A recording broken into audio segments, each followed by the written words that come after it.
Welcome to morning మన్నా. నేటి వాక్య దర్శనం కొరకు అపోస్తల కార్యములు 26వ అధ్యాయం 10వ. నీవు లేచి నీ పాదమును మోపి నిలువుము, నేను ఈ ప్రజల వలనను అన్యజన వలన హాని కలగకుండా నిన్ను కాపాడెదను. మరొకసారి అపోస్తలులైన పౌలుకి ఇచ్చిన వాగ్దానాల్లో శ్రేష్టమైన వాగ్దానంగా ఈ వాగ్దానాన్ని మనం గ్రహించవచ్చు.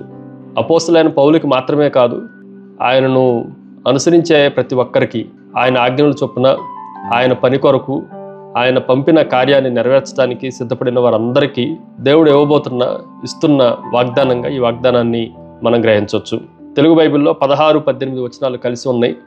ఈ భాగంలో నుండి 4 ప్రాముఖ్యమైన సత్యాలు దేవుని వాక్యంలో నుండి మనం గ్రహించాలి. నెంబర్ 1, టేకెన్ అవుట్, బయటికి తీసుకెళ్లబడింది. అపోస్తలులైన పౌలుని మనం జాగ్రత్తగా ఆలోచన చేస్తే, నేను నిన్ను కాపాడెదను. ఎందుకు కాపాడెదను అన్న వాగ్దానాన్ని దేవుడు అనుగ్రహిస్తున్నాడు అని మనం ఆలోచన చేస్తే, ఒక మిషన్కి మనల్ని పంపించే ముందు దేవుడు పరిస్థితులన్నిటినీ హాని కలగజేసే పరిస్థితులన్నిటిలో నుండి మనల్ని కాపాడేవాడు, బయటికి తీసుకుని వచ్చేవాడు అన్న సత్యాన్ని మనం గ్రహించాలి. ఇశ్రాయేలు ప్రజలను వాగ్దాన దేశంలోనికి తీసుకువెళ్లే ముందు వారిని ఐగుప్తులో నుండి బయటికి తీసుకుని వచ్చినట్లుగా మనల్ని ఒక మిషన్లోనికి మనల్ని పంపించే ముందు మనలో ఉన్న గతకాలపు పాపముల గురించి కానీ, అవిధేయతల గురించి కానీ, భయముల గురించి కానీ, ఆందోళన గురించి కానీ, వీటన్నిటి నుండి మనల్ని బయటికి తీసుకుని వచ్చేవాడు అన్న సత్యాన్ని మనం గ్రహించాలి. రెండో విషయం మనం జాగ్రత్తగా ఆలోచన చేస్తే, ట్రైన్డ్ బై గాడ్, దేవునిచే శిక్షణ పొందినవాడు. దేవుని చేత శిక్షణ పొందటానికి, ట్రైన్ అవ్వటానికి అపోస్తలులైన పౌలుకి చాలా సమయం పట్టింది.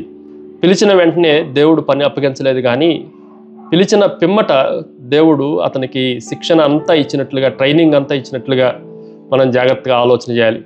కొన్నిసార్లు మనకు కూడా చాలా అవసరమైన పరిస్థితుల్లో ట్రైనింగ్ చాలా అవసరం. మనం తప్పిపోకుండా, కృంగిపోకుండా బలమైన కార్యాలు చేయటానికి దేవుని చేత శిక్షణ పొందిన వారంగా మనం ఉండాలి. అలా ఉండటానికి దేవుడు అపోస్తలులైన పౌలుని వాడుకున్నట్లుగా మనం ఆలోచన చేయొచ్చు. ఒక యుద్ధానికి వెళ్ళాలి అనంటే సైనికులు ముందుగానే శిక్షణ పొందుతారు, ప్రతిరోజు శిక్షణ పొందుతారు. ఆ పిమ్మట యుద్ధాలు వచ్చినప్పుడు వాటిల్లో గెలుపొందటానికి అవకాశం ఉంది. మూడో విషయాన్ని మీకు జ్ఞాపకం చేస్తాను. టాస్క్ గివెన్, ఇవ్వబడిన పని, పరిచర్ను కూడా మనం జాగ్రత్తగా ఆలోచన చేస్తే, ఆ 18 వచనాల్లో, విశ్వాసము చేత పాపక్షమాపణ పరిశుద్ధపరచబడిన వారిలో స్వాస్యం పొందినట్లు వారి కన్నులు తెరచుటకై నేను నిన్ను వారి యొద్దకు పంపేదను. ఇది అపోస్తలులైన పౌలుకి దేవుడు అప్పగించిన పని. ఈ పని కొరకు అపోస్తలులైన పౌలు ప్రయాసపడుతున్నట్లుగా దేవుని వాక్యంలో నుండి మనం ఆలోచన చేయొచ్చు. సేవ కొరకు, దేవుని పని కొరకు దేవుడు మనకు ఒక టాస్క్ ఇచ్చాడు అన్న సత్యాన్ని మనం గ్రహించాలి.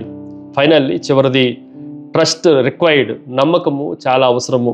ఇంత గందరగోళమైన పెను తుఫాన్లో, ఆ నావంతా పగిలిపోయే పరిస్థితుల్లో, నేను నీకు ఈ ప్రజలందరి వలన ఏ హాని కలగకుండా నిన్ను కాపాడదును, నేను నీకు ఆత్మలను అప్పగించబోతున్నాను అని దేవుడు చెప్పిన మాటలకి, దేవుడు ఆ రాత్రి దర్శనములో దేవుడిచ్చిన మాటకి, వాగ్దానానికి సంపూర్ణమైన, పరిపూర్ణమైన నమ్మకాన్ని అపోస్తలులైన పౌలు చూపించినట్లుగా దేవుని వాక్యంలో నుండి మనం గ్రహించవచ్చు. ప్రార్థన.